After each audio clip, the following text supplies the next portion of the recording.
Welcome back to Blood, Books, and Binge-Watching.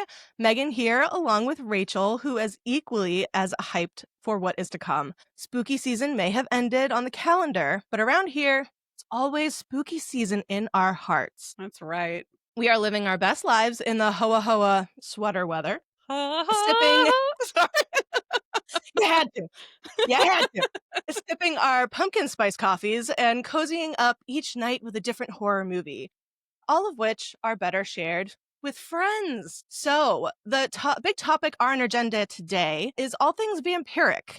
Personally, it's one of those subgenres of horror that has got its hooks in me as a teen and never let me go. From books to movies and TV, there's near endless depictions and adaptations, many of which spawned from the popularized novel Dracula by Bram Stoker. So, to the biggest thing, we are joined today by two very special guests and who we consider experts on the subject.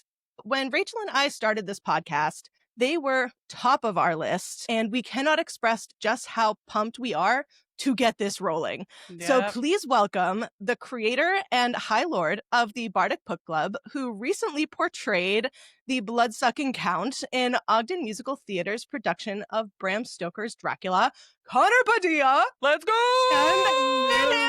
And the director of Ogden Musical Theater's Dracula and our BBC High Lady, Maddie Tarbox as well.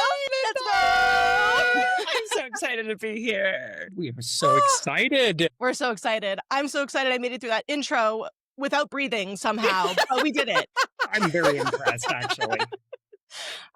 So yes, thank The you intros so, are so, always so the hardest much. part, though. The intros are always the hardest Really? part. They are. I can't tell you how many times I can't even get through our title of the podcast because we Yeah. decided on one of the most difficult things to say, but it's fine. Someone called it Blood, Books, and Bimbos one time, and I actually kind of like that one. I kind of like that, too. I'm kind of a fan. Yeah. Okay, but hear me out. Just like a little Sabrina Carpenter sprinkle Yeah, in there. 100 feet. Yes. What if we just pivot slightly? Just slightly. Just a little. Yeah. I do get So yeah, we are so pumped to have you both here to talk about vampires and Dracula because obviously you guys were just doing Dracula on stage. So before we kind of dive into finding all of the juicy goodness about all of that, I wanted to give like a very brief summary, and both of you, I know that you probably did extensive research into this, so please feel free to hop in at any point, and I want to know any fun facts or anything you have about this story.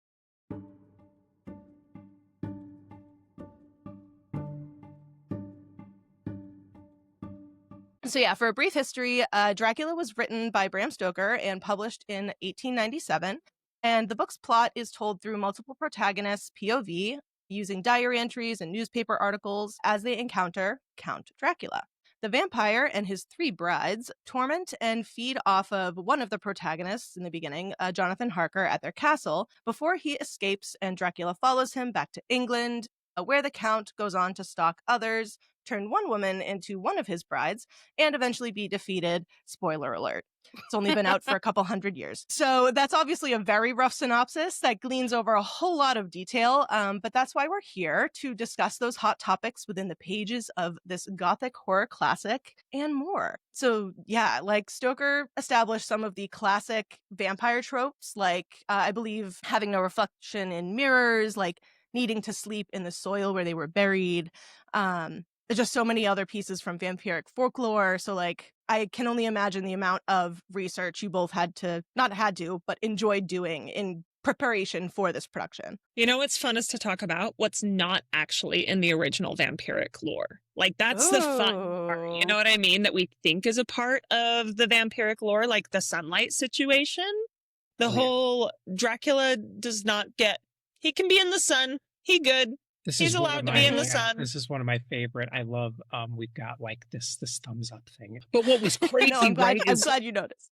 No, like doing the research and digging in, you see not only so much that came from Bram Stoker in this novel, but also like the sanctioned and unsanctioned like fan fictions or like spin-offs or adaptations from this, right? The iterations of Dracula, right? So for example, Nosferatu, which was this unsanctioned adaptation of Dracula, the silent film being made. And one of the things they changed because they were so afraid of getting sued, which ended up happening anyway, but they were so afraid of getting sued that they were like, oh God, we got to change the way he dies.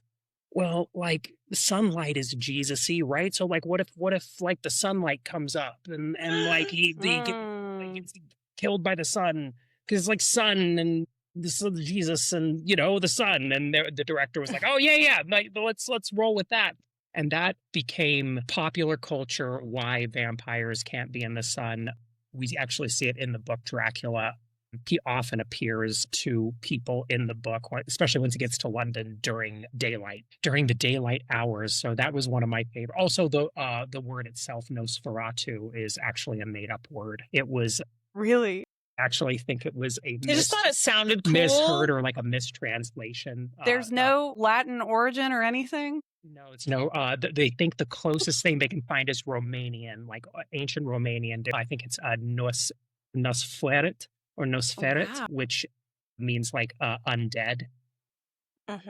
So there's something there. Risen, so they think it might have just been maybe a mistranslation, or I don't think that rolls off the tongue very well. Nosferatu rolls off the tongue better. So it's crazy stuff that I did not, that I learned doing research for this production and this role. Like I was, a couple of months ago, years old, learning that. I had no idea that was a made up word. Oh, I know. Learn something new every day. These are random facts about Dracula. I don't even know if you asked for them, but here they I'm are. So sorry. No, this is what we want. This is we the need opportunity. the Bring facts. all of the trivia and factoids and everything to the table. Connor's got so many trivia pieces. Well, not to derail us, but like another of my favorites were the power of precedent that we talk about, like in art and everything, and then the power of precedent. The power of precedent, right? So originally, the Bram Stoker, right? The book gets published, and the next day he performs this like hastily written like stage adaptation at the Dublin Theatre. And we think the reason he did this is he wanted to perform it so he could retain stage rights for Dracula. So he had an idea to adapt it eventually. But, the silent film Nosferatu comes out. Dracula, wow, there's a Freudian slip.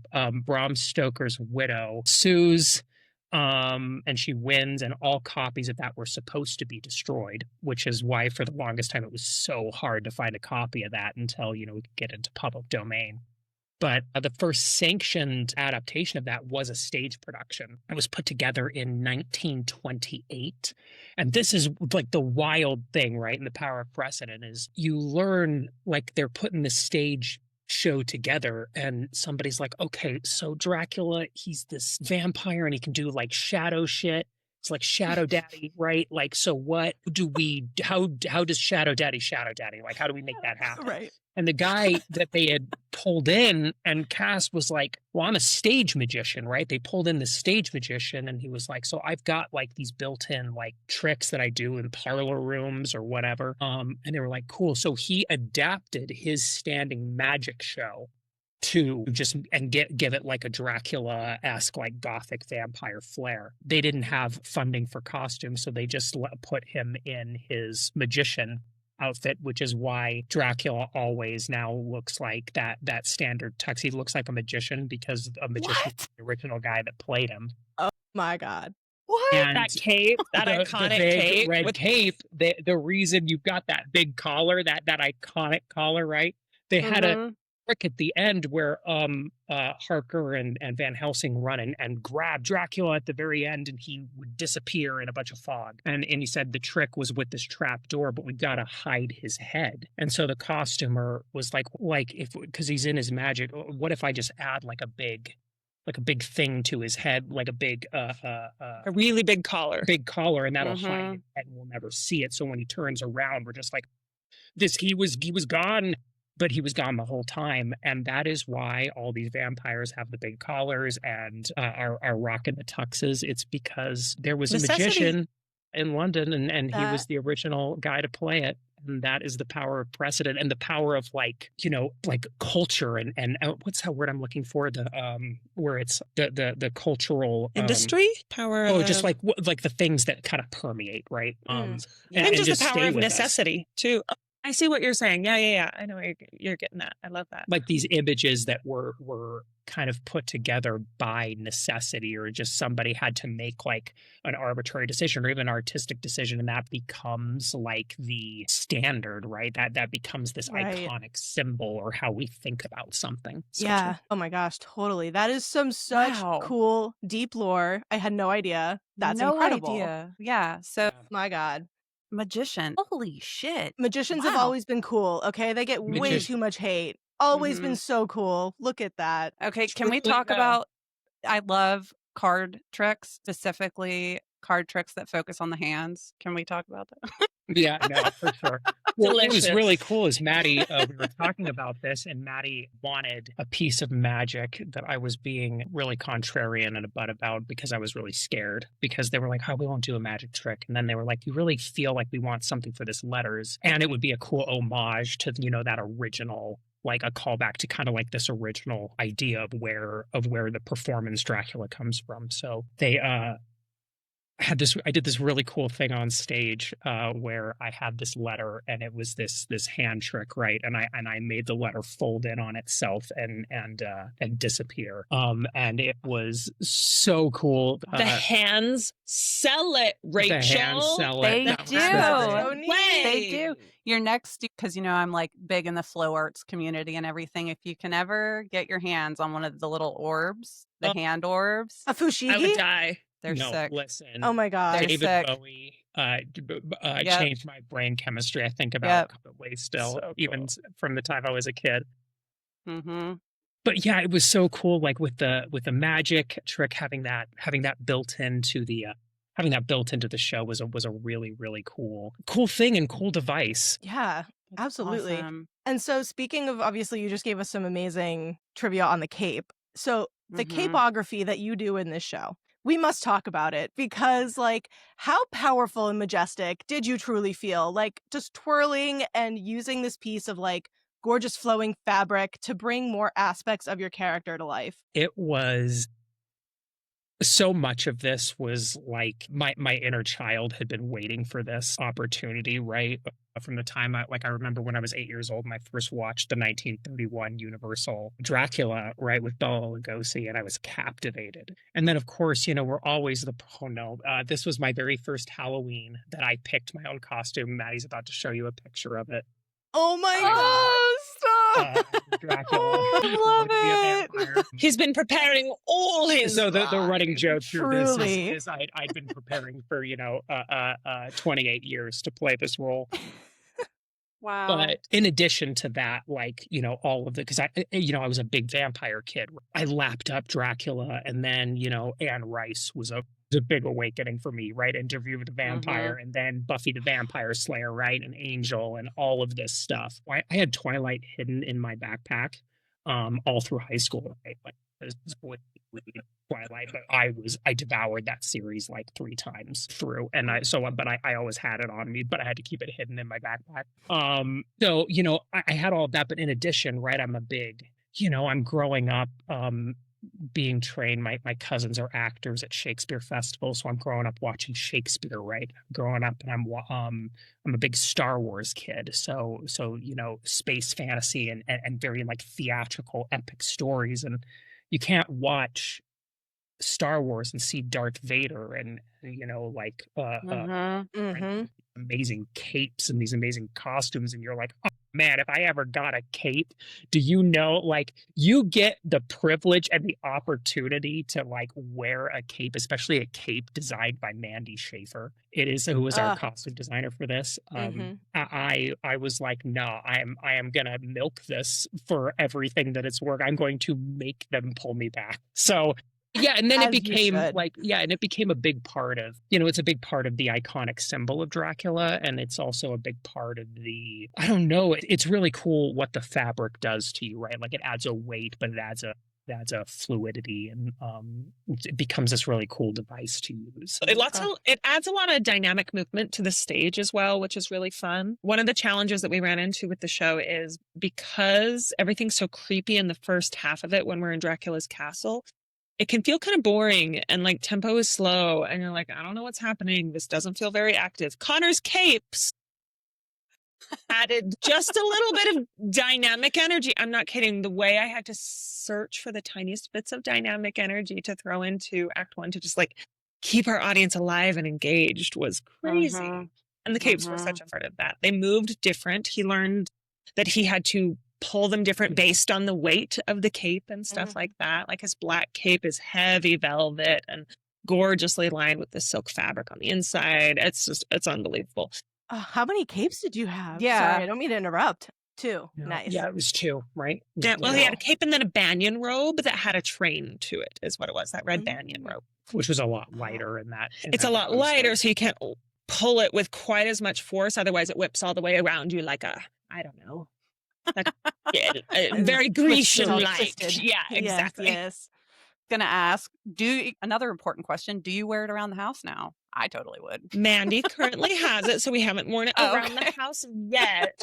But is it coming with us to Friendsgiving next week? Is it Rhysand's new cape? Yes, it is. It's Rhysand's new cape, obviously. Amazing. I can't wait. And Dorian's amazing. Any Shadow Daddy cape. I couldn't believe Shadow Daddy cape. So rarely do you like get the opportunity to like rewear costumes, or like the costumes get to kind of travel with you. So the fact that is happening is like mind blowing to me. I really love that cape. Love it. And that is and amazing. definitely a quick shout out to Mandy as a designer, because oh my gosh. Such a gorgeous show visually. Just like, I need to get more production photos out there in the world, but it really was her eye for this. And her skill, obviously, we know her skill is extraordinary, but your audience doesn't know her skill is extraordinary. So we brought in one of my dear friends, Mandy Schaefer, who's a professional costume designer. She's worked all over the nation, but we are lucky enough that she is one of my very best friends, and I was able to ask her to come and step in with Ogden Musical Theater for this production of Dracula. I knew she would have the right feel for all of the textures and colors and like that we would need. In addition to that, she's also really great with her time management on it. She knows how to do this. She's just, I could die. So important. Yes. So important. Oh, yeah. So yeah, I never had to worry about her. Plus, we obviously work really well together. So if there was anything vision-wise that was challenging, like I love muted shades. I love them. And pastel-y type things. Mandy wants so much color in everything she does. And so finding the middle line that would work well for both of us was definitely like, it's always a fun thing. We know how to respect each other's vision on that and find the compromise, which is beautiful. Awesome. How cool. Amazing. Seriously. So yeah. So Connor, I know that you mentioned, obviously we saw that adorable picture of you as a child and vampire. Yeah. So obviously you have a history of loving Dracula. And so from your social media posts, unfortunately, Rachel and I were not able to go and see this amazing play. We wish. But from just the social media post, you did some wonderful vlogging and that accent was immediately just so good. So was that something that you have always just had in your back pocket? Did you have to refine it? Hello, welcome back to Dracula rehearsal. It was photo shoot today. I am looking like a major slave. Looking pretty good for 500 years old. I'm not often seen with my fangs down. Have you tried to put 2 long incisors in your teeth and try to be intimidating or sexy? I have crossed oceans of time to find you. Listen to them, the children. It does not have the same effect. No, I know this sounds crazy, but like I had never actually like done a Dracula. Like I'd never, I thought about like, we have this iconic audio from like Bela Lugosi, who is a Hungarian actor, right? Who grew up in Budapest and became this iconic sound. But, then you listen to Christopher Lee all through the Hammer horror films, and he just uses his standard RP British. And so it's been really fascinating to watch. Like most actors don't do an accent. And then we've had, what's his name? There's no recording of him, but he was in one of the more famous stage versions of it. What is the actor's name? Raul Julia. Raul Julia. I don't know. So he would have used his natural Latin Hispanic. accent. So Okay. it's kind of all over the place, but All right. Never mind. Connor's brain just isn't working right now, so I'm going to talk on his behalf. In this moment. Please. oh no, I'm Well, sorry. Did I get sidetracked? Well, I Connor apologize. had never formally performed this specific dialect before. Connor is a dialect specialist. So we both went to grad school for acting, and we both specialized and had an affinity for accents specifically. Connor wound up being selected to teach some of the voice and speech classes for the acting classes and stuff like that, and knows how to break down accents into what's called the International Phonetic Alphabet, where you can work the exchanges specifically between your regular, like they call it general American, which is still so ridiculous because there's no such thing as a general American, but our general American into this cool Hungarian / Manian Eastern European kind of sound that he worked towards as well. This is why they pay her the big bucks and they don't let me out much. Absolutely. Even the thumb agrees with me. Hide your thumbs. No, I know. That's apparently all we have left. We have to hide our thumbs. I am a cat. Or a dog. I am a thumbless creature. No, I But I will say that specific accent. Sorry, I'm going to interrupt you again. Yeah, please. That specific accent that he did on the vlogs was very much inspired by a combination of what he was working on inside the show, but the personality and energy of Louis from the most recent rendition. Or Lestat. Oh, sorry, I didn't say not Lestat. I'm so sorry. It was definitely giving Lestat.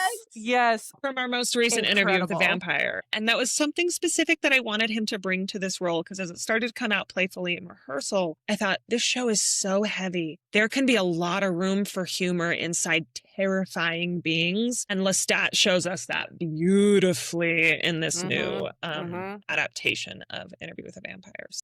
That's where a lot of that came from, too. Yeah, no, it was really what I'll say. That's a really good point, and it was yet another example of always trust Maddie Tarbox.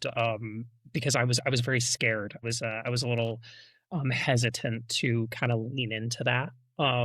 Because you have this idea of what Dracula is, and Maddie just kept being like, trust me on this, and it was absolutely the right instinct, and I really added depth for the accent. When I started digging into this and playing around with it, I was thinking a lot about the work that Bill Skarsgård had done for the newest Eggers Nosferatu from that was 2024. Wow, what is time?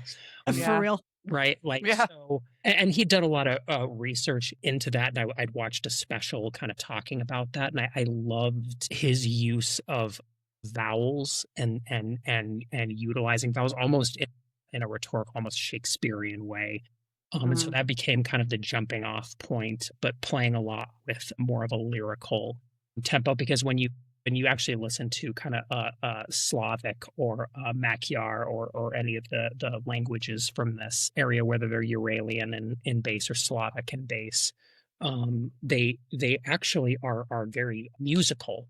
Very, very. They have a very lyrical prosody, is what we call in the dialect world, which just means there's a lot of like range, and they can be very musical. We think of wrongly, obviously. I think sometimes we think of Eastern European as this like very like heavy, flat sound, but it can be very lyrical. So playing around with that was also kind of like a big part of this, and I think it worked. I think like it just landed on. I kept playing around and landed on something that finally Maddie went, that's it. Well, and I think, I do not have any professional acting background, but I just would like to point out that for role-wise acting, like, you are not only picking up a role, you're picking up the role of a cryptid, right?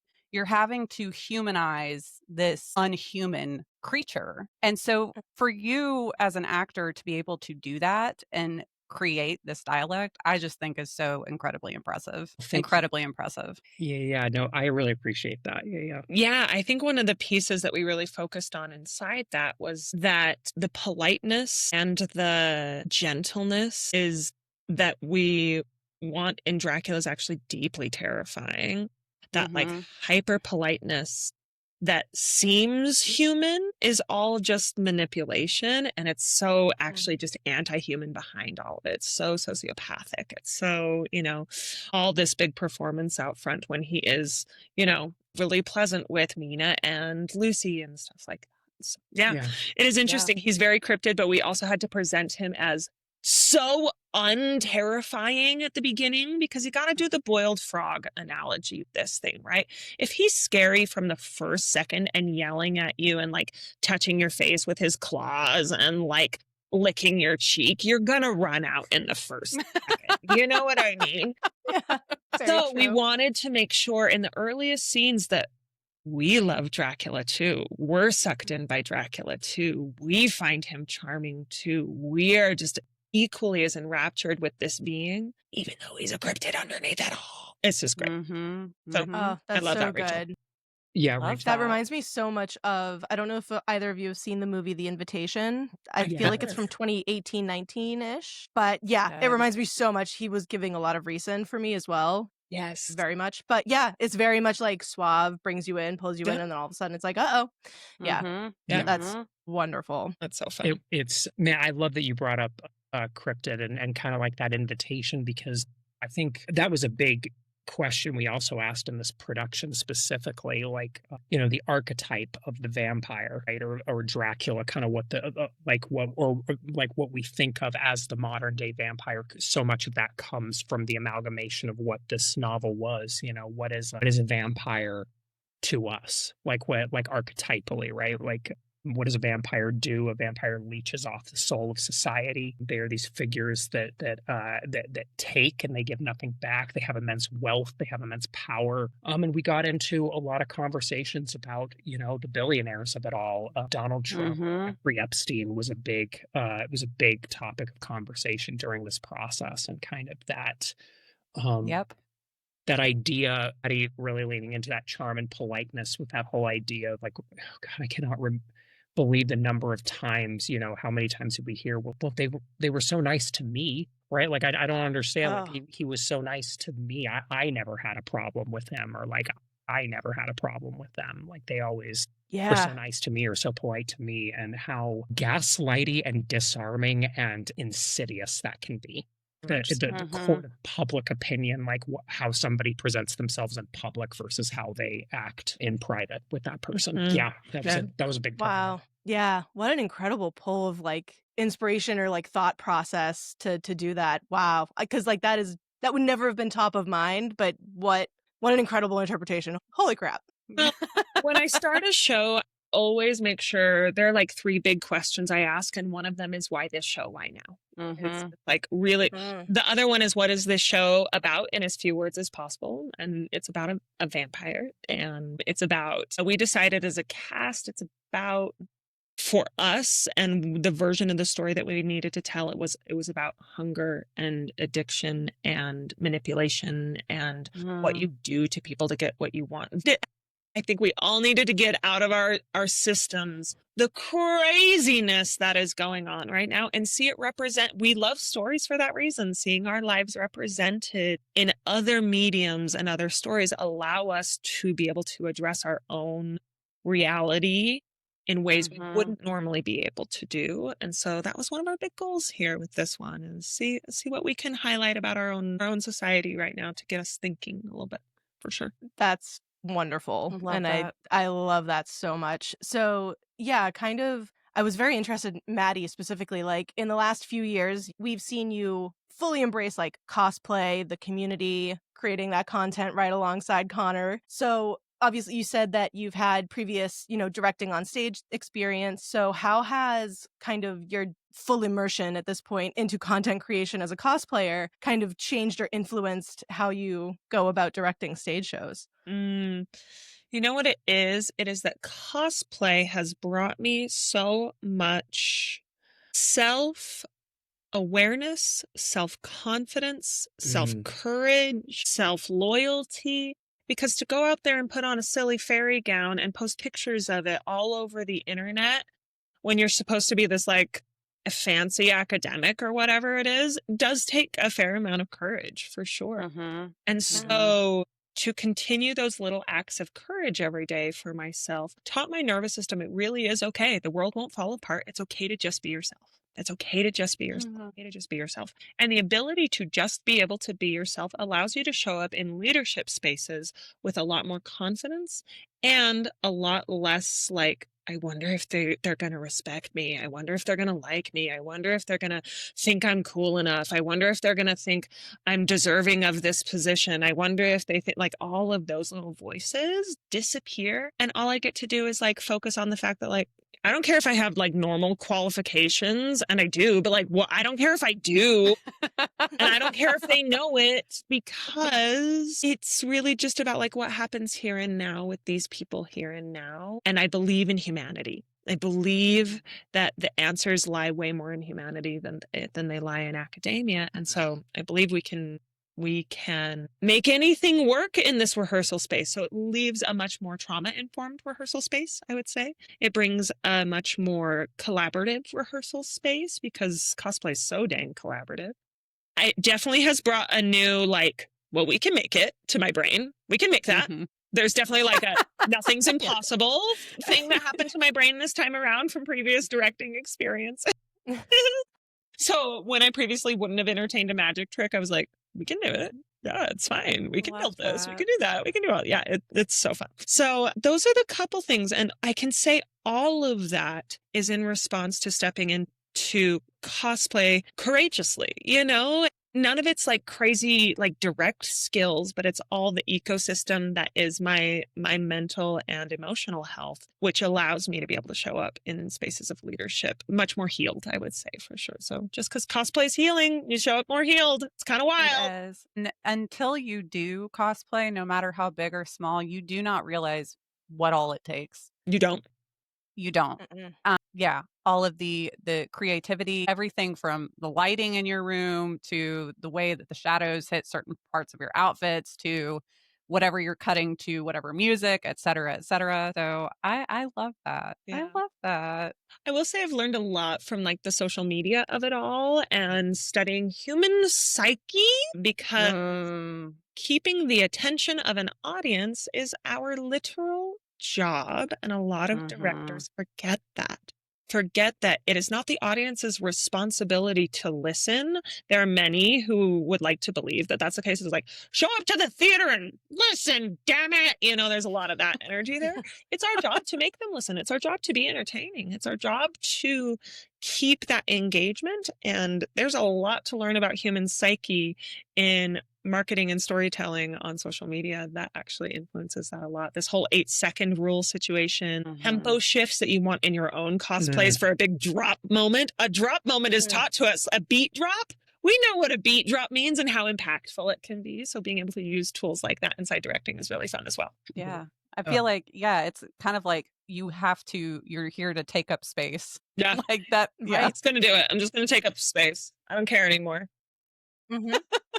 Absolutely. I saw you bring everything that you've always brought, but there's an authenticity, magic, and whimsy that's come whimsy. From, yeah, there's way more whimsy in it. I would agree. That's come from, I think, our world, right? Not everything from like the hard skills to every aspect of this show to like leaning into the magic of it all, and how that to the intimacy and the sexy stuff, right? Like Book Talk created a monster in Maddie Tarbox. Like Our show was so hot. It was so hot. It was hot. Well, no, but what made it so cool is we had this intimacy choreographer, but and the way you two were able to work so well together because you brought the sense of fun and whimsy. The intimacy choreographer matched that energy and created something that was very dark, very sexy, but still effortlessly queer and female gaze, you know?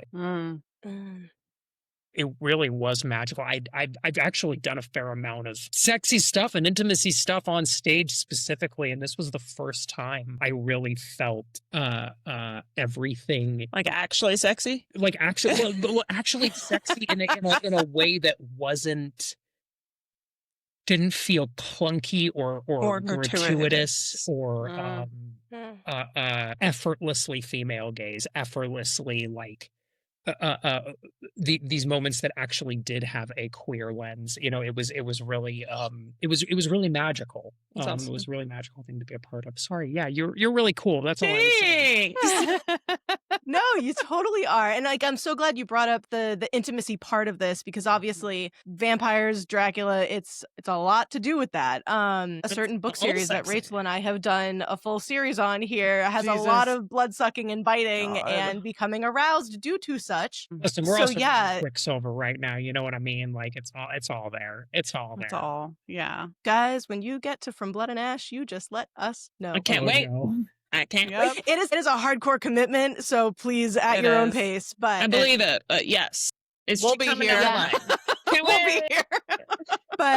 But yeah, so bringing that kind of intimacy on stage, you know, obviously you said that you had an intimacy coordinator. So what was that experience like? You know, obviously Connor, you said that it was a great experience, but I'd love to we'd love to hear more about kind of what that was like. Yeah.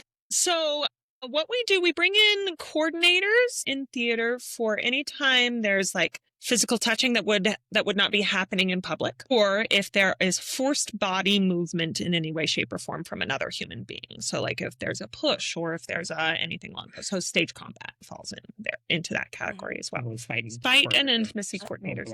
So the intimacy coordinator, she was wonderful. Best time working with her. She also had lots of whimsy and also cosplays. Oh, duh. Like we had the best time Nice. cosplays, vampires and stuff. So we had a great time. But ultimately, I think what that winds up looking like is, yes, Dracula's really sexy, and I wanted it to be really sexy. But we also happen to live in the state of Utah. I wasn't going to kowtow to like hyper-conservatism or anything along those lines.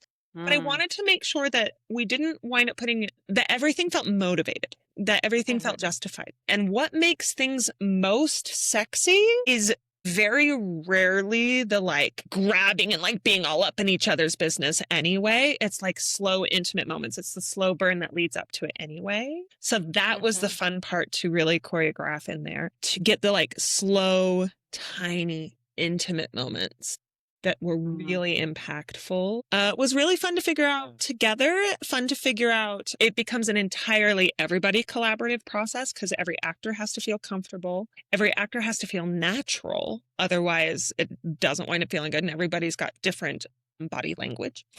But it also needs to serve the vision of the show and all of those kinds of things. So it becomes deeply collaborative. One of my favorite scenes that we got to coordinate was our brides scene. There Dracula has 3 brides in Act 1 that he's turned from different periods of his undead life, his existence. And there are lots of things you can do with, I mean, and even within that scene there, that's also the scene that has some of the like homoerotic nature With Jonathan Harker as Oh, well. yep. Connor, if you can talk about your experience of being choreographed in that, Yeah, like absolutely. finding your way It was- through Yeah, that. please. It was so cool. I love.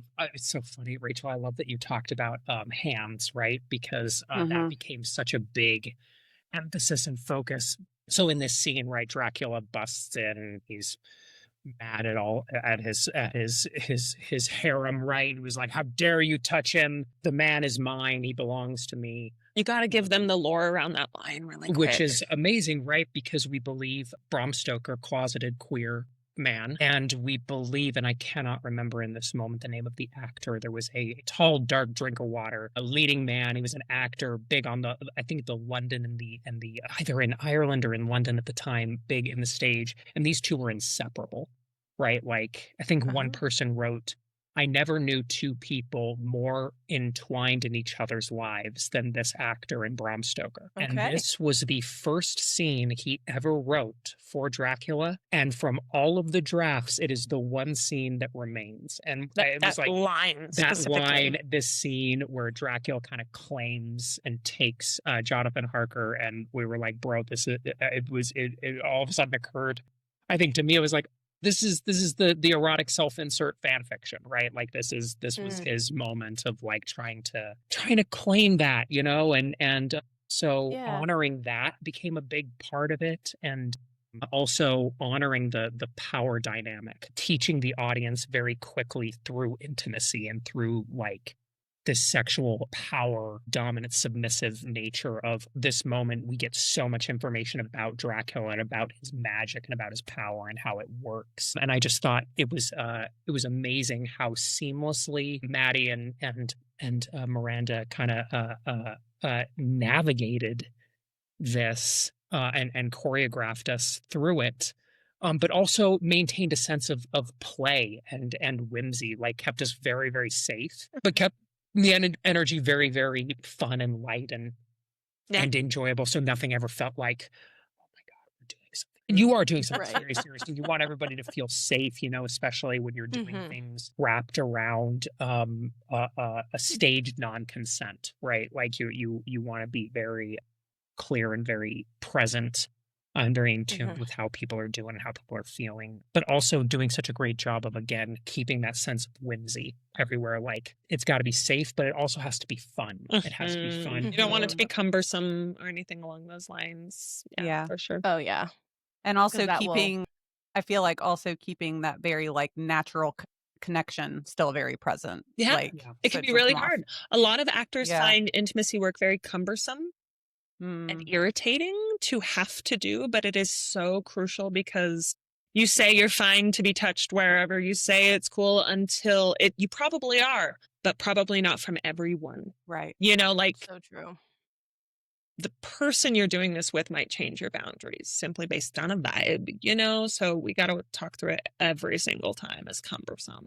I think that work is so incredibly important. I think it just adds on to another reason of why you guys are so good at what you do. And like as a medical professional, like that whole concept is so important. So that's awesome. Oh, thanks. So you're cool. The bomb. Love you. Yeah. Yeah. I mean, it's such an important aspect of performance. And I think it's great that, like Rachel said, that you guys are very pro doing all of that and intimacy coordination, but also just the industry as a whole, it seems to be growing and growing every single day in popularity, which is great to see. Thank goodness. Yeah. Right. Yeah. It's also helpful for audiences who don't engage in live theater to hear that, it's just as choreographed as a dance number. Like, you put your hand here with these fingers always closed and this thumb always closed. It's that. It's like that. Choreo. So do you guys add like counts into it as well? Like, this person's hand is going to be placed here for 10 seconds or whatever, or is it just kind of like a natural feel out? Sometimes there are counts of like, we're going to do a 1, 2, 3, because there are 3 specific steps that need to happen. Like, there was a moment that Connor had with Mina where I needed her to turn around him, drop, and then like become possessed, like a 1, 2, 3 situation. So doing that with timed beats really helped a lot. And then sometimes it's about what we call acting beats, which are more sense-based, where you learn to feel the length of time that is appropriate for a certain moment. It's based on instinct, practice, repetition, and trust with your scene partner, for sure. So yeah, that's awesome. So you get the technical pieces in there, and then just like in a dance, right? Just in a choreographer, you and your partner figure out that kind of like that soft putty in between those 2 moments, right? Like that the hand goes here. That's always very clear. But now like as an actor, we're also working with the director and the intimacy coordinator, making sure intentions are clear as well. Like why, that was what was really cool with working with, Maddie. And it's so like intention, narrative, understanding exactly why what's happening is happening. It makes you feel safe as an actor. I feel great. Yeah, and those intention aspects are so important. This is a little adjacent, but also related. The intention behind it all is also so crucial because you have that final sequence between Dracula and Lucy that's probably supposed to be the sexiest sequence in there when he comes in and turns her and all of those kinds of things. We had to remind ourselves in the choreographing of the sexy scene and the sexy movement that we use the biting and talk about the sexiness within that, because it's both like a kink, but it's also quite very literally drinking blood in this world. And you could argue that there's actually nothing sexual about it. He's just hungry, right? That whole situation. So one of the important things that we had in there is that we wanted both those things to be really, really clear, that it is deeply sensual, deeply enjoyable for Dracula, deeply like so sexy, but also it's food. Also, the goal of the scene is to turn Lucy, not just to have their bodies all over each other. And so we needed some really specific beats of like, okay, you're going to have to bite her. And then she's going to have to bite you. It can't just be making out. And you guys know what I'm getting at here. So the intention behind it really influences how it gets blocked and all of that. So, yeah. Absolutely. Yeah. So you talked about, obviously director and actor dynamic within the stage play. I imagine that it's definitely different from creating content for like TikTok and Instagram and such together as well. So what was it like kind of working together in that environment? And how was it different for each of you to have that experience? I find the differences are when we're doing TikToks, we don't plan quite as well. We don't sit and think about it and make some intentional choices beforehand. We learn as we go when we do the TikToks. We do like 7 takes. And the first 6 are just learning how it goes in the first place. You know what I mean? And so there's a lot more frustration, I would argue, in TikToking. There's a lot more because you're like spur of the moment memorizing too. And then you're mad at yourself all the time because you're never getting the memories. It's so crazy. While for rehearsal, there's a lot more preparation that goes into it. And so in that instance, that feels a lot more peaceful. Because we've worked in theater so much, it's a system that already has a lot of standard operating procedures inside it. When it's just us and we're just cosplaying, and cosplay on the internet was kind of just born like 5 years ago and all of those kinds of things. I don't know how much there are standard operating procedures for it. And if they are, they're our own that we have to learn along the way just for us. And so we're learning them all the time, for sure, as opposed to the 30 years we've both spent in theater learning the standard operating procedures. I will say, though, cosplaying and doing all of this with Maddie, I feel like has made me a better collaborator in different spaces with Maddie as well. Yeah, I just think like being in this world, being in this community, cosplay, romantasy, Bardic Book Club, it's made me a better listener. It's made me a better human. It's made me a better artist. And I just feel like I show up as a better collaborator, I think, because of all of this. And that's something that I think I take from the world of whimsy and I'm trying to bring into kind of those more professional settings. But I will tell you, if I'm directing Connor in a TikTok versus directing Connor in a play, I am equally as specific. I'm just like, no, Connor. But you know what? Love that. As infuriating as it is, she's always right. I'm always right. It's infuriating. It's true, you gotta. Sometimes you gotta. And so, and of course, it's not like we say TikToks just because it's the top of the mind. It's what we do probably every morning, every night. Yeah. But obviously, and we've keep bringing up this word whimsy. Have to tell you both how wonderful it was to see you with the Whimsy Gossip recent chapter 65. You. It was so great. Oh my gosh. We were both so good. We watched it in or I at least watched it at a party in like a backyard projected, and we're all just like, yeah, it was so good. I know. So, Connor got one little feature moment in there, and Maddie got to smirk her eyes out and just have a grand old time. It was so good. Just looking at the progress of their features that they have put out and how Connor appeared. And then now both of you guys are in this one. What an amazing full circle moment. I know, it's so fun. Really seriously. Such a fun project. So enjoyable to sit down and watch with our crew and with them that night. It was so fun with our little watch party and everything. It was just so special. And they have worked so hard. And the way they up level is just amazing every single time. Lots of up leveling going on here. Yeah, after watching that and we're sitting there and I'm like being brought to tears. I'm like, they stepped it up from that last project. Like, they're all incredible, but like there was just something about this that just, oh my God. Those SFX were like incredible. Excuse me? Yeah, I watched some of those, we've been watching a lot of Star Wars recently. And there's a lot of the Star Wars in the universe there that Whimsy Gossip's tech and SFX are stronger than. Of course, we're talking like 10 years ago Star Wars, the episodes 1, 2, and 3. Maybe not the best CGI ones. It's over 10 years ago. Man, it was so cool. I know, like 20 years ago. Right? So hey, you know what? Lord of the Rings exists. That's Yep. always the point We're I'll gonna make. get We're just like, well, the canceled. We just CGI was we just older. put Star Wars on blast. We just put George Lucas and We- Lucasfilm, LucasArts We on all know blast. how CGI And has they're all improved bought in the by last Disney 20 now. It's over. years. Disney's coming for me. Anyway, No, all coming of our podcast monetization No, is I'm just teasing. gone. Oh, Drab. But I George do Lucas want. too has up leveled. Let's frame it in a. Yeah, there we go. George Lucas up levels every single time. Yes. Killing me. I can't.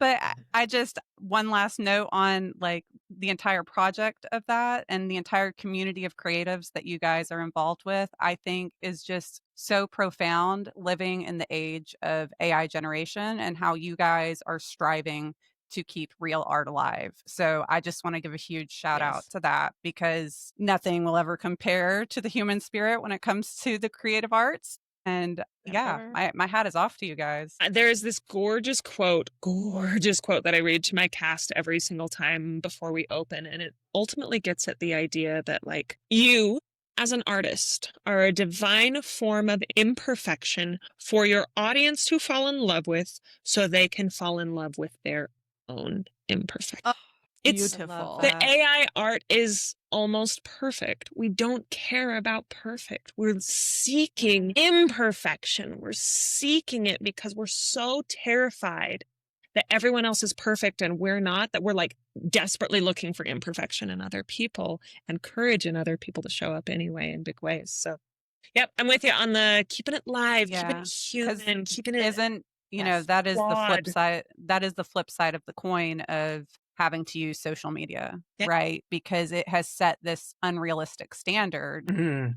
to set your creative bar for, and everyone is always cutthroat competition of what is the next thing that's going to snag your attention in 3 seconds. So I think that by sticking to your true selves and really molding your craft and coming out with what the entire crew came out with. Right. Isn't it? They're just so For real. No, they're extraordinary. They do really amazing work. And this is what I'll say, kind of like tying it a little bit back to vampires and Dracula, right? You know, here's a story that is I think, what did we hear? Allegedly, don't quote me on this, I think this is right. It's the second most adapted piece of art or piece of fiction ever. It's only behind Sherlock Holmes. Yeah, I was going to ask, is it Sherlock Holmes or is it A Christmas Carol? Which one? Is the most adapted, but Dracula, the second most adapted, most iterations. And I think what's so cool about, you know, why this keeps our attention is because Bram Stoker, found folklore about vampires and kind of like pulled all of this stuff, but it was that human fear, right? Of this thing and tapping into those human elements. When I think about going through the process of getting Dracula adapted visually, and even as he's writing it, right, it was these human decisions driven by imperfection or even sometimes a mistake that become these iconic things, the sunlight, right? That was a completely arbitrary, artistic, perfect human decision.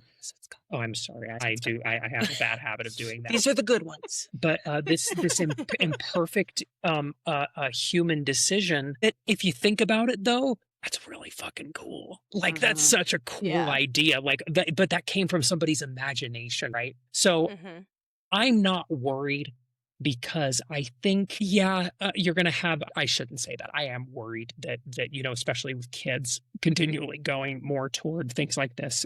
But what I encourage everybody, why I'm not worried is it's the human imagination, right? Yes, I understand the urge to chase algorithms and chase the market share and chase like all of these things. But when you think about the thing like Star Wars, right? Or like Bram Stoker's Dracula, like whatever Victorian London's version of the algorithm or the market was not telling anybody that some, you know, vampire novel was going to take the world by storm. Nobody knew that this goofy science fiction space fantasy film that came out in 1977 was going to change everything. Like, as a matter of fact, everybody told him, like, you're an idiot. Nobody wants to see a movie like this. Yeah. So trust your human, trust your imperfection, trust the mistakes, and keep reading and watching about vampires because they're sexy as hell. That's right. Oh, that's right. Gosh, could not have set up a better segue for me. A plus, because like adaptations, we got to talk about them. Like, So just on like a more casual note, you know, favorite adaptations for me, like Van Helsing is top of mind. Mhm. Do you love? I remember seeing that in middle school. I'm like, wow, like that a lot. Mhm. As well as, you know, I'm a big Nosferatu fan. I did watch Yep. the silent film earlier this year for the first time, and I thought it was really cool. Yeah, I it's thought it was just very an creepy. interesting It was- study, right? Of a piece of our history, Yeah. right? Yeah, it's fascinating. Totally. But I'm such a just slut for Robert Eggers. I can't. That- Honestly, who isn't? How can we not, though? I'm sure you've seen Megan, but you know he's doing Werewolf. Werewolf? with Yes, Aaron of Taylor course. Johnson. I God, know you help did. us all. Yeah. Yeah. I love him so much. Everybody's gonna have to bring a change of underwear. I think I'm sitting here going, what are my favorites then? What are my favorite vampire adaptation? I really, really love this new Interview with a Vampire. Like, I think it is so smart and so well done. And the ending of it really, like, adds a lovely weight to it. I think the way, have you guys gotten to the ending? Of the recent season, yes. Yeah. That very ending where Louis and, Or at least I have. I don't know about Rachel, but just the like whatever their Have you watched- reconciliation is. There's some kind of Yes. reconciliation between these two characters, basically. And I thought it was so weighted in such a beautiful way that allowed me to still love Lestat. Because I love Lestat. I love oh him. yes. Love him. Oh my gosh. We love we all talked the- in the I love- Discord. I love all the crash out compilations that people put together of him. He's my Tamlin. Love So him. you guys know Love why him. I love Tamlin then, right? Yeah, absolutely. That's the only thing I will hold against Sam Reed. I'm like, don't make me like Tamlin. I am such a Tamlin hater. Don't make me do it. But yeah, we talk about in the Discord all the time whenever Interview with the Vampire comes up that he's like one of the only blondes that is allowed to get away with it all. It's him. He's the one. You know, it's him. I Menace. cannot wait for that new Menace. series. It's not out yet, right? The Lestat's new season of Interview with the Vampire, which is going to follow the Vampire Lestat I'm novel, so which I'm so excited about. My boyfriend's going to be a rock star. I can't wait. What's yours? Oh, my favorite adaptations. I know this is like so in the weeds, but maybe some people have seen it. There is an actor who did Dracula in I want to say it was 78. It was made for TV. It was a BBC. Like it was made like not one of the big blockbuster heavy hitter Draculas. This was Louis Jourdan who played Dracula. He was a French actor. And he is my favorite Dracula. Nice. I really love his performance. The way he brought kind of this a lot of subtlety and nuance. That's right. He's our French one, right? Yeah, he's the French one. He's very There's something so charming and disarming and yet absolutely terrifying about him. Of course, you know, the 1992 Francis Ford Coppola, there were visuals from that like were so iconic. I was a big Hey, Buffy I kid. have crossed oceans of time to find you. I love a good love reincarnation situation, but damn it, we tried to do it. It's tough if you're trying to pull the oligarch card a little bit. So, you know. Yeah, no, Yeah. it's rough. It's rough. But no, what I love about the Nosferatu adaptation, right? Because there are so many elements, right, of this show that Bram Stoker absolutely put in there that are very queer coded, very sex and kink coded, and one of the big ones that the Nosferatu that Eggers really leaned into was kind of this cuckolding aspect that I'm so glad. This seems like such a strange thing to say, glad, but like, you know, like I was like, oh my God, somebody like is finally like leaning, because this is like so clear to me, this element layer of Jonathan Harker and you know, losing, you know, your bride to this entity that is more than you, that is more than you could ever be. And I will say I think my big favorite adaptation, I'm gonna sound insufferable, but Maddie, big shout out to Maddie for giving us a femme Van Helsing in this version. Yes, that's right. That brought a lot more, I just think brought more power and juxtaposition and depth to the story for me. That's so wonderful. Did I answer the question? I don't know. There you go. Yeah. You Oh my did. gosh, Mine yes. is your favorite one, and Yeah. that's the right answer. Exactly. Exactly. Okay, what about you, Rachel? We haven't heard from you yet. Yeah. I mean, I'm like right in there with you guys. Van Helsing and the 2024 Nosferatu. The one that I will like kind of adjacent is Queen of the Damned. I haven't seen Queen of the Damned yet. I haven't either. I don't want to because I know it ties into The Interview with the soundtrack. Vampire Yeah. stuff. And Right. like full disclosure, I haven't read the books. I really want to now that I've seen the show. So Mhm. I don't know what's coming with the Vampire Lestat stuff, but I'm very Well, excited. once you so get that through Queen it, of the Damned is one of the ones highly- that I want to. Yeah, highly recommend watch after you get through with Interview with the Vampire because it's phenomenal. Oh my god! So that's Hot another Lady Vampires Anne are so Rice? good. Okay. It actually Yeah. follows the Vampire Chronicles, so Cool. it's in the timeline. With so many fun things. And then So there's also a really horrible spoof with Martin Short in it, Dracula Dead and Loving It. Have you guys seen it? No. That's awesome though. We had that on VHS. My mom loved that. I watched it all the time. Mina, you are in the closet. And Renfield. I knew that's a raspberry. Raspberries? We don't have any raspberries. I don't want much. I just want your knife. Oh my god! Megan and Don't I are work just at like, it. I'm gonna need uh-huh. the entire rendition with the two of you. Actually, I think that's the ad for this episode. That's the whole ad right there. Yeah. That's me. You were expecting some serious like vampire deep dives, and that's what you got. Hey, That's what you got. That's for Hunter's the got preview so reel, many baby. vampire deep dives. So many. I just love vampires. They were just a huge part of my. Oh, here's the deep lore. I'm sorry, I don't mean to get us sidetracked. no. It's not necessarily an adaptation, but it was the thing that I read when I was way too young. That I think what kind of got me into the scarousal of it all, right? Like where the dichotomy of vampires was. I was like 8 or 9, maybe 10. And I was watching back to back. I was reading and watching Stephen King's Salem's Lot, which was terrifying, right? And then on this flip side, I'm also reading. I was a bit of a klepto as a kid, and for some reason I stole books because I didn't want to ask for these books, but I wanted to read them. And I didn't have any of my own money, so I would take them, whether it was like the Scholastic Book Fair or whatever our town bookstore was. This was just how I got books. So here's the deep lore. Oh no, Love I outed it. myself. But it's an important part of the story because you're like, how did this, somewhere between 9 and 12-year-old get their hands on this smutty vampire erotic story? It's because I stole it. And it was this short story of it was this book of collected short stories of vampires, and I was reading it and I didn't understand a lot of it, but a couple of them were very sexy in there, and so that had kind of like this very formative aspect on it, consuming media that I was too young to consume, and that is how all the kinks started, ladies and gentlemen. Yep.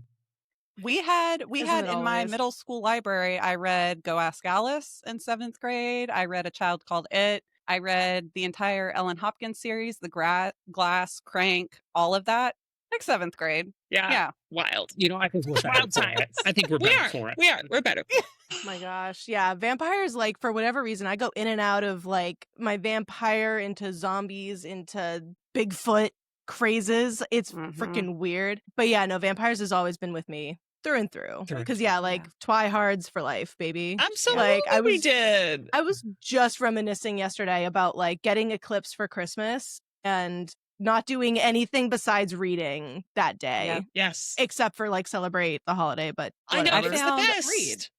yeah. I found a first edition of Eclipse at my local Goodwill for $2, and I fucking grabbed it. Yeah, you you did. did. Hell yeah, I Hell did. yes. Mhm. Oh my First gosh. edition, baby. So yeah, we talked about like adaptations and Nosferatu, and we got to talk about Sinners. So I don't think I sent you a picture, but I did dress up as Remick for Halloween. Yeah. I will. I think I can I'll drop send it you in a the gift chat way in somehow, here. Yes, some way. Let me. Please go send it to them right now because No, I'm gonna drop. We have a chat box in here. I'm gonna drop it in the chat if you open the chat. Anyways, keep going. Oh, here I it is. totally meant to send it to you beforehand. Oh no, we're getting a live reaction. So there's like a million things we could highlight and talk about really with that movie because there's just so much to it. Mm-hmm. But literally, like, general overview, asking you the really hard-hitting questions. What are your basic thoughts and feelings on this movie? Well, I got to talk about my basic thoughts and feelings on this first. I Yes! got to talk about my basic thoughts and feelings on this first. Absolutely. Absolutely. My God, how did What I an make it to icon. adulthood? How did I make? Because I look at it problematically hot, just like Thank Yep. you. Yeah. just like our friend Rennick, right? Like, Yeah. Yep. just my initial reaction to this film was, what I love is I went in blind. I knew people had been talking about it. I'd heard Sinners mentioned. I had no idea what it was about. I knew it maybe had some kind of Halloween horror element to it, but you start watching it and all of a sudden I was like, I didn't know what I was watching. And so what I love about it is I'm discovering all of this in the way that the director and the writer wanted me to discover this, right? And what made it so impactful was, yes, there were vampires. So yes, I guess you can make the argument that it's a vampire story. Yes, it's a horror story, but really, to me, it was this beautiful American story, right? Or this it was almost like an American folk tale, or like a dark fairy tale, like about this night that this thing happened. Almost like what did we talk about? It was like, this is almost like a version of like Rumpelstiltskin or the Pied Piper, right? Totally. This element of this night, like almost this cautionary tale, or this I loved because I'm such a bard bitch. Of course I'm obsessed with, and I get so pissed because like I'm working on this book, right? This own story in this world that I'm creating, and feelies are a big part of it. And so, of course, in the opening moments of this film, we talk about this, and this kid that is. I love this idea that there is music and that art can literally transcend time and space. I loved this idea that you can literally with art almost reach through and like touch the weave or like that element, that moment where he's playing I lied to you, I love the blues, and we see the past and the future kind of moving through, connected by this feel. I'm rambling, this is awful, mixed through these This is literally perfect. Shared trauma and a history and a lineage. And then it's like this fire, it's warm, but it like and then we see our antagonist, right? We see our looking at this, and just like our quintessential vampire, what do vampires do? They consume, and just goes, I want that, like I want to consume that.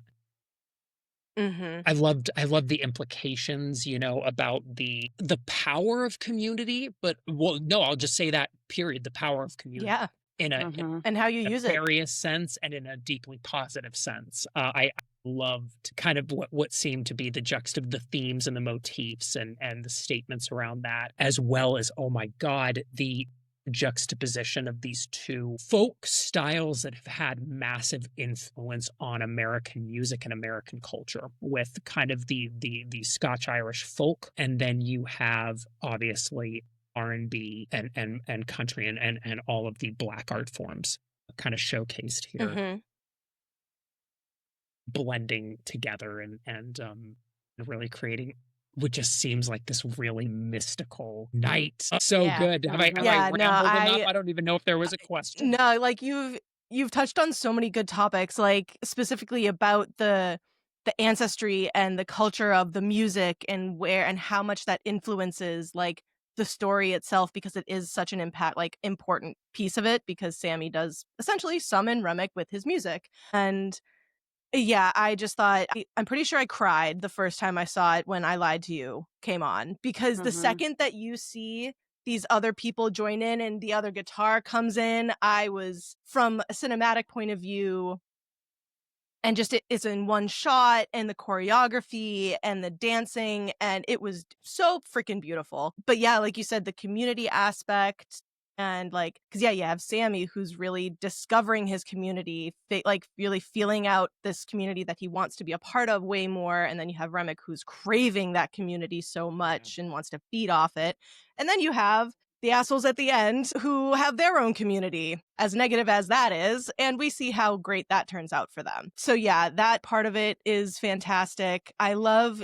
like you said, juxtaposition of also the I Lied to You scene versus Rocky Road to Dublin scene. Yeah. That Mhm. is the biggest piece of it that has stuck within me, is from a filming aspect, from a staging aspect, like having Sammy be surrounded by his community that's dancing with him, among him, they're all together, versus Remick, who's being circled by everybody, who is the center of the attention. Like, but he's still like loving it and thinks that's what he's found, and just, yeah. And when he Irish step danced, I was also like, I need to cosplay as you because I used to Irish step dance and I need to do that right now. Yeah, it was so cool. That part was also great. And then just to tidy it all up with the wonderful bow that we get at the end, and the symbolism of, not necessarily symbolism, but speaking of the music, one line that my jaw dropped, honestly, when I heard it, was Slim talking to Sammy, talking about the music and how that's what they brought with us. It wasn't forced upon them, like the religion. And he says something along the lines of like, white folks like the blues just fine. They just don't like who's playing it. Yeah. I was like, God damn. Absolutely. Ryan fucking Coogler. Hell yeah. Oh, 1,000%. I mean, the history of this is where you get into the fun history of the music industry a little bit around that. But the way, I think we're all pretty familiar with how rock and roll had to be packaged in order for it to be digestible for a white audience and stuff like that. But another wonderful quote, I think it's Chubby Checker, I think, who says something along the lines of, some reporter asks him, so what do you think about all this rock and roll? And he says, brother, I've been playing rock and roll for 15 years. They just haven't called it that. It's called, where I come from, we call it rhythm and blues. Rhythm and blues. This is the original rock and roll. Yeah. So what I love about this as well, right, is the kind of the metaphor and the illustration of like the vampires in the music industry, right? How much have white people kind of been vampires and leached off of blackness, black art form, black culture, to not just literally and metaphorically build our institutions, but also the music, the culture, the sound. You know, I love the element that Remick is a vampire, you know, and kind of that element within this as well, because it had to be packaged in such a way. And I don't know, there was something so sinister about this white vampire stalking this black community, specifically this black musician, that just felt so poignant to me. Yeah. And I love how upfront they are towards the end when he's telling Sammy, like, I want your stories. Yeah. Like, that he wants to consume him for his hive mind, and just, excellent. I could talk about this movie for hours, Maddie. I can't wait to finish this movie. You're really selling it, Megan. I'm ready to go. It sounds like it's way more up my alley than I even thought. I have seen this movie no less than 10 times. Can't wait. I think I watched it again the other day and I cried. Can't wait. Can't wait. It's just such a cinematic marvel, and don't know if I've only seen like rumors and TikTok comments, but the one that always like breaks my heart, because obviously there's a lot of heartbreaking edits that have come out on social media of this. Extremely good and well made, but some people are talking about how Michael B. Jordan wouldn't have played twins. It would have been Michael B. Jordan and Chadwick Boseman, because Ryan Coogler did Black Panther as well. That's right. And I see it so clearly. Yes. But the marvels that they were able to do with having him be, twins or cousins. And so my cinematographer brain was like exploding watching this. I did not know you did cinematography, Megan. Look at you. I did. I went to school for videography, so I did a lot of little short film making and things. They're cinematographers, podcasters, fire stars. Go. They contain multitudes. They're FMCs, of course. Megan has taught me a lot. It's been really cool doing this project, because like I've always enjoyed cinematography and I've always loved photography, and looking at from just like, a happy-go-lucky artistic standpoint, but being able to really dissect, like with Sinners specifically, the musicality throughout the film, down to there's a scene where Annie is flicking a lighter, and if you listen to the track, right? It lines up perfectly. And the other part that I noticed, there's a I'm like, character I who- don't can talk. there's a character that's getting the shit beat out of him, and the sound of them kicking him goes with the beat of the like. And I did see that there are they are nominated for several Grammys, and I hope that they win every single fucking one They're because against K-pop Demon Hunters though.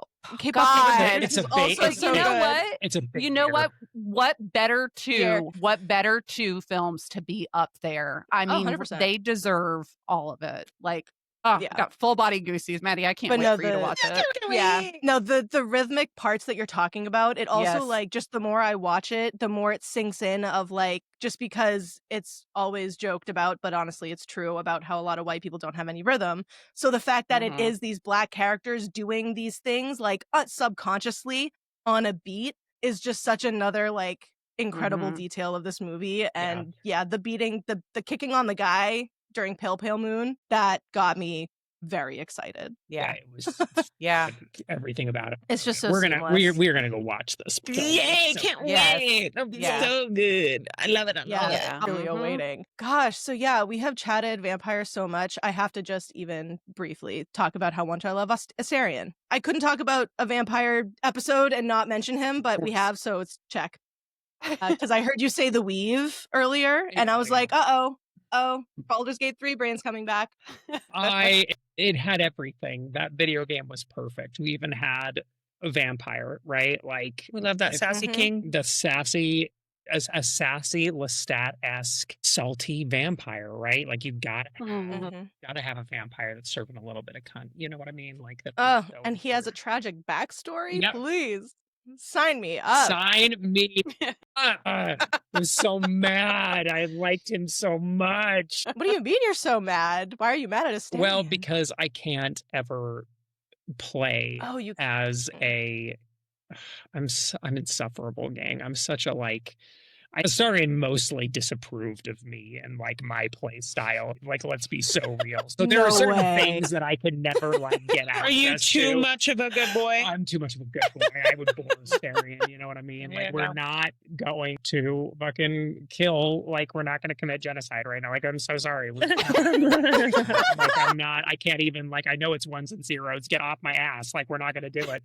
Too good. Too good. Well, That's totally okay. I told Megan I went into Baldur's Gate with no D&D knowledge at all. So that was a really fun learning experience. What's so cool It is makes like, it so accessible. it's Like, so accessible, and you can just stumble in, and you're going to have a wildly different I experience. did. no matter I what was you like, do. Mhm. there's so many activities. I can do so much shit. I love Yes. it so much. No, it's literally those moments where I'm like, I don't even. It's not perfectionist. I don't know what you call this. Like, it's the person that feels like it's the FOMO in me. Had such a hard time because I want to do everything, but you can't All of do the everything in a things. single playthrough. Yeah. So I was having a real hard time with this game, but I Yeah. loved it so much. Yeah, no, I got to the end of his story and he left my party because he was upset that I didn't let him ascend. And I had to take a break because it felt like I had gone through a breakup. It was real bad. Well, honestly, I was like, The parasocial relationship with the ones and zeros got kind of heavy, so You're like, okay, bye. I had to walk away for a little I'm a while. people pleaser, and my entire party is problematically hot. Like this is a recipe for disaster. Yeah, 100%. Poor boy. Between I'm Astarion glad. and Shadowheart, like I knew I was fucked the second I started this game. Oh my god. I wanted to go after her, but she was just so mean to me, and I don't have that reaction with people. I'm like, play hard to get. That's fine. Well, you know me and me. I'll work for like, it. That's Well, yeah. gotta like that's just foreplay for me. Like, oh, you're gonna be mean to me? Okay, like say more. Yeah, I think wait, I keep think talking. I'm gonna start a new file, and I'm just gonna do the most chaotic shit possible. I'm just gonna go off the rails, and I'll just Yeah. keep you updated. Absolutely. Heck yeah. The only way to Oh, the live kind of life. mods you can get now? No, I Get want. the relationship mods, romance everybody. Do you have to buy those? How do you do that? No. I'm so stupid with this. You just download You them. just It's download. great. You just download them. Okay. I haven't gotten very far into it. I just purchased the Vampire the Masquerade Bloodlines 2 game because I want so desperately for there to be a Baldur's Gate 3. like where we can deep dive into vampires. Like I don't care if it's like Masquerade, like White Wolf, or like whatever it is. Like I need a Baldur's Gate 3, but like where we deep dive into vampire world, right? Like I want to be able to choose my vampire type and go be my angel self, right? Like, come on, give it to me. I don't know if you could pull me out of that game. My God. It would be problematic. It's like, no, it's probably a good thing that game doesn't exist. Right? So it's like, I feel like Vampire the Masquerade is like gaining more popularity again. I know that it's obviously existed for quite a long time. I've just been hearing so much about it. Yeah. So do you have experience playing that before, or? I have never, ironically, for this game that I kind of know like a little bit about, I've never actually played it. I think what happened with Vampire the Masquerade is the same thing that is happening with, we're in a bit of a TTRPG revolution right now that kind of started a little bit with Stranger Things, but really took off during COVID, right? Like then it kind of became this run. Once again, speaking of like, don't just follow the market shares, right? And the algorithm, because if you would have told those creators of like Critical Role or Dimension 20 that they were about to like sell out Madison Square Garden and have like an Amazon Prime deal for multiple animations based on like, they would have told you you're crazy, right? Like nobody watch this stuff.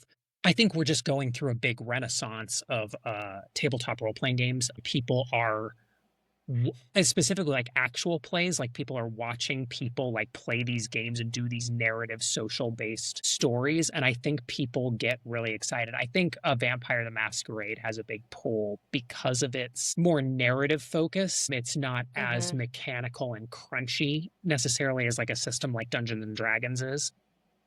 I love crunchy systems. That isn't to say that it's not a TTRPG and there isn't systems, but it's more narrative based. Vampires are fun. I think the world is a little bit more like the world has a really fun feel to it, and you know vampires are sexy. Like you get to flirt with your friends and be a creature of the night. Like what's to love? Yeah. Exactly. Such good stuff. Oh my gosh, I could talk about vampires forever. I know, and I ramble forever. I'm so sorry. No, please don't. I know that you don't have all the time in the world, but half of me and Rachel on this podcast is just, we end up rambling about what have you. That's why this happened. That's why this That's happened. exactly why this happened. That's what we listen for, baby. Yeah, exactly. Well, thanks for having us, We're just guys. This was so wonderful. What a joy. Yeah, so no, we definitely wanted to thank you again so much. It's been an absolute blast exploring the realms beyond the veil. Groundbreaking pieces of literature and cinema. Anytime, literally anytime, whatever you want to talk about, I'm here. I loved this. I love you too. There's a factory of might be useless facts for other people, but useful. I'm a pedant factory. That is so true. So true. I'll just make sure to send you like gifts of Shadowheart if I want to get you back. Duh. I'm just going to be like, Connor, I'm here. Here's Shadowheart. Look. Yeah, there you go. Before we officially say goodbye, we just wanted to check in with you to make sure we rep any of upcoming projects or anything. If you had something in the works you wanted to. Oh my goodness, do we have any upcoming projects right now? What do we got, Connor? Well, speaking of Dracula, we have our inaugural Ghostlight audio theater extension of Bardic Book Club coming out, where we have an audio adaptation of Dracula coming out January. It was originally going to come out October. We had to push it back. But that will be coming out in January, so after the holidays, so a little winter gothic. Oh.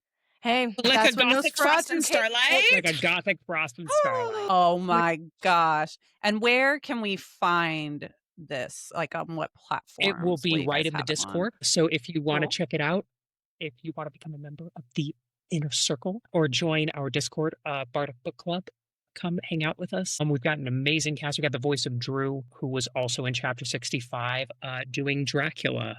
So I'm very, very excited. Did not properly rep how good he was. He made Highburn scary. He was never a scary character to me. No. Drew made him scary. In the realm of the fan films, going from the surreal to Highburn, dude. Unbelievable. It's a powerhouse. Yeah, powerhouse. We love them. So excited to hear him as well as the rest of the cast.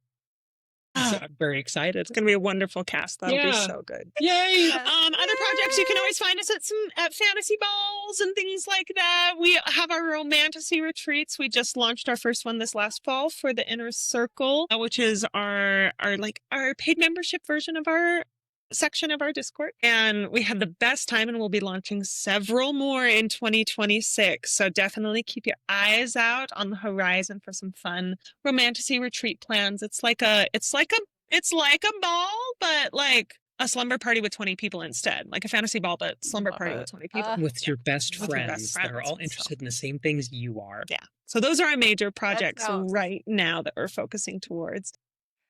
But Yay. aside from that, we'll keep you all posted for sure. Amazing. Thank you so much. To all of our listeners, make sure you stay tuned on our socials for updates on our future projects as we veer away from the Hallmark holidays, because we're going full force cryptid Christmas and spooky winter. Let's go, baby. We got, you know Krampus is going to be on that list. Oh, Hell yeah, for sure. Oh, For 10 out sure. of 10. Yep. So thank you both again. Thank you all for tuning in to this very special episode. And until next time, be wary of who you invite inside. Don't invite Connor. Don't invite Connor. Have a good one. Unless they look gang. like Remick. Okay, bye. Amazing.